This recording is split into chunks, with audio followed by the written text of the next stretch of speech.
I've done a ton of reviews of games from that ill-fated era when CD-ROMs were new and chock full of crappy full-motion video, and there's been a lot of reviews with good reason. Almost all of those games were disastrously and hilariously bad, the extremely rare exception to that rule being the Wing Commander series, which remains to this day the greatest and most immersive space sim and interactive movie experience ever created. And after playing Wing Commander, it was pretty easy to see why most other FMV titles failed. Once you put it in, you quickly started to realize you weren't playing a very good game and you weren't watching a very good movie. By and large, those titles had no budget, no star power, silly stories, and their gameplay design was inferior, no matter how impressive seeing full motion video might have been at the time. But the Wing Commander series did everything right. It was a basic but well-told space epic that looked and felt like a classic science fiction movie. The gameplay was excellent, fast-paced, customizable to the player's comfort level, and exciting. It had an intense and memorable musical score, and best of all, it was loaded from top to bottom with an ensemble cast of recognizable A-list actors, like Malcolm McDowell, John Rhys Davies, fucking Biff from Back to the Future, and you got to play as Mark fucking Hamill. That's like every kid's dream! It was one of the greatest ensemble casts in science fiction history, with 2 great games with plots easily adaptable to the big screen. So, when the news broke that there was going to be a Wing Commander movie, I was ecstatic! I couldn't see how they could possibly screw this. Ah! Ah!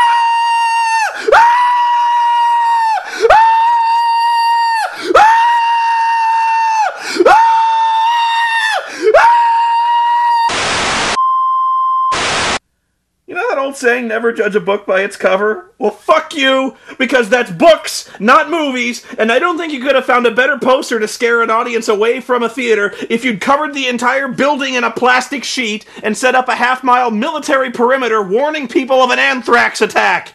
I don't think I've ever seen a poster inspire less confidence in a movie than the 3-headed monster of Freddie Prinze Jr., Saffron Burrows, and the crown fucking jewel, Matthew Lillard, the skin-peelingly annoying jackhole from Hackers. What is wrong with you? You had a group of amazing actors, titans of science fiction, 2 excellent scripts used in the games that I could have easily adapted to the big screen in about 10 fucking minutes. Hell, you probably still had the costumes and sets from Wing Commanders 4 and 5 laying around somewhere. And instead of casting Mark Hamill, you replace everyone with the main actors from She's All That? How do you fuck that up? You replaced Luke Skywalker with fucking Fred from Scooby-Doo? Oh shit, Matthew Lillard was in that too. It's like these 2 chuckleheads are joined at the hip. Wing Commander. Fucking Freddie Prinze Jr. couldn't command fucking wings at a KFC. Nobody saw this piece of shit because it sucks. It sucks harder than a black hole made of sucky games. It's the singularity of suck. Do you have any idea how sad it is when the best part of this movie was the premiere trailer for Star Wars Episode 1? It's amazing how pissed off I get at the DVD packaging alone. The tagline on the cover says, "An action-packed thrill ride." This line is so generic it's almost invisible. It says nothing. I defy you to come up with a more forgettable box quote. For bonus points, use the words fast, furious, roller coaster, and tour de force. Oh, no holds barred, I forgot that one. The synopsis on the back has the balls to call this movie Starship Troopers meets Top Gun. Oh, come on now. Seriously? Shame on you. You could not have written that with a straight face. You wish you could make a movie half as awesome and gay as Top Gun. It cannot be done. And now you're making me picture a Paul Verhoeven movie with a Kenny Loggins soundtrack. Ugh. The cast bios and the liner notes are so depressing. The best actor listed here by far is Checky Cario, buried way at the bottom, only with one small problem. That's not Checky Cario! That's Jürgen Prochnow! The incompetence here is stunning. Well, let's get on with it. The movie that took my favorite video game series of all time out behind a woodshed and beat it to death with a shovel, Wing Commander.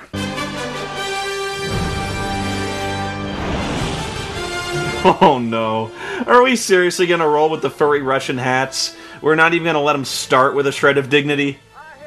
Well, the movie opens up with the base of the Terran Confederation being attacked by the Kilrathi, a warrior race of space tigers. Alright, when I actually say it out loud, it makes the whole thing seem kind of silly. But anyway, the Kilrathi bomb the station in their very loud spacecraft. Seriously, these are the loudest spacecraft I've ever heard. Sound carries better in space because there isn't any air to get in the way, you know. The Kilrathi invade the station in an attempt to capture their Navcom computer, which would spell the doom of the human race because it contains all of their navigational data, which would lead them straight to Earth. Destroy the Navcom AI. Nah. The Admiral attempts to activate the computer's self-destruct, but it malfunctions. And apparently so does its spell check because it can't even seem to spell the word security breach properly. Station breach. Level 2.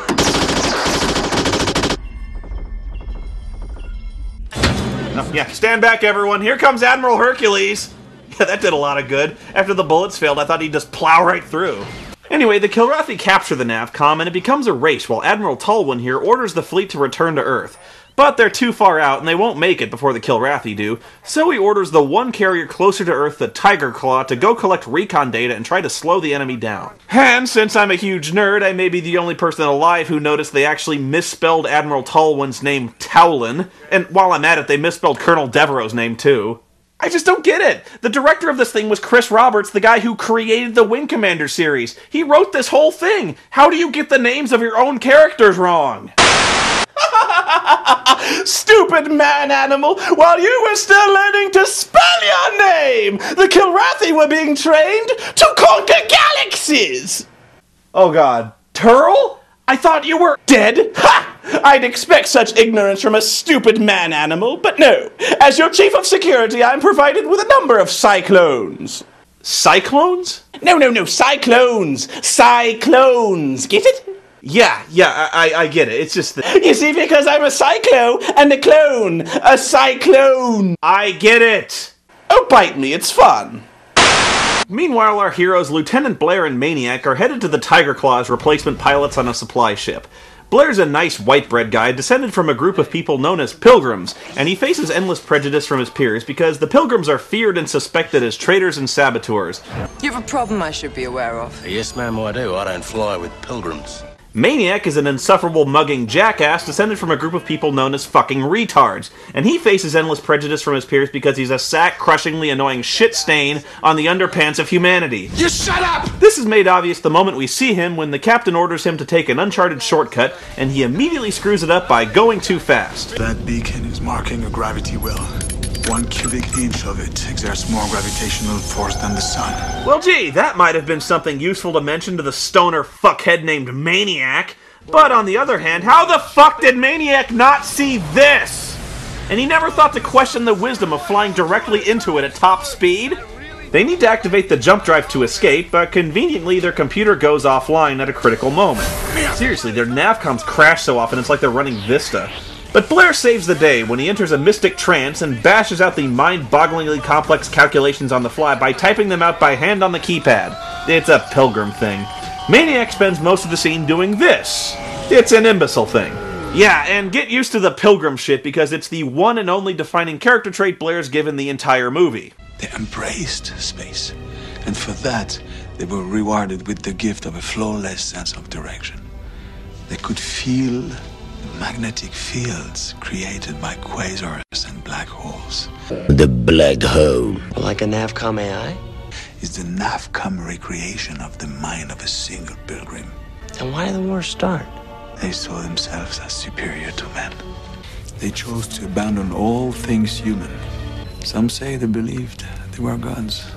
It's just completely distracting and out of place. It has nothing to do with the games, and it introduces a bizarre mystic power in a setting that until now has managed to avoid psychics, Jedi, and supernatural bullshit. So now we're expected to believe that the original human colonists spontaneously developed a supernatural gift for sensing warp paths through gravitational fields. I mean, as supernatural gifts go, it's really kind of amazingly lame. These people thought they were gods because they could navigate starships without computers. What does God need with a starship? I mean, yeah, it's impressive, I guess, being able to navigate a starship without a computer. Although I think most starships have computers, so godlike? Buy a fucking calculator.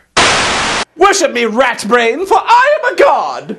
What? Oh, you are not. I am too, because you see, I have the innate ability to sense how high above sea level any place on the planet is. Well, couldn't you just check Wikipedia for that or something?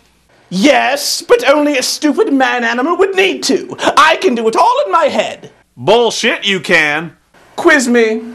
Okay. Well, how high is Mexico City above sea level? Feet or meters? Feet. 7,349. No, meters. 2,240. Whoa. Disneyland. Oh, please. 157 feet. Truly, you are the King of Kings! Forgive me, Lord! I did not know! Blair and Maniac don't exactly find a warm welcome on the Tiger Claw because, well, Maniac. Blair immediately pisses everyone off by asking about a pilot named Bossman who died recently, not knowing that the pilots around here have a weird policy of claiming dead pilots never existed. He never existed. We're all going to die out here, but none of us need to be reminded of that fact. So you die, you never existed. Because that's a great way to honor the memories of your dead comrades. Bitterly deny their existence and start fights with anyone who says otherwise. You got a problem with my friend, Mr. Hunter? Yes, I do. Good, that means you got a problem with me. Is that so? Yeah. Oh, look out, guys. Matthew Lillard's got his back. I'm sure nobody wants a piece of that. You ladies don't stand down, you'll have a problem with me. All 70 pounds of me.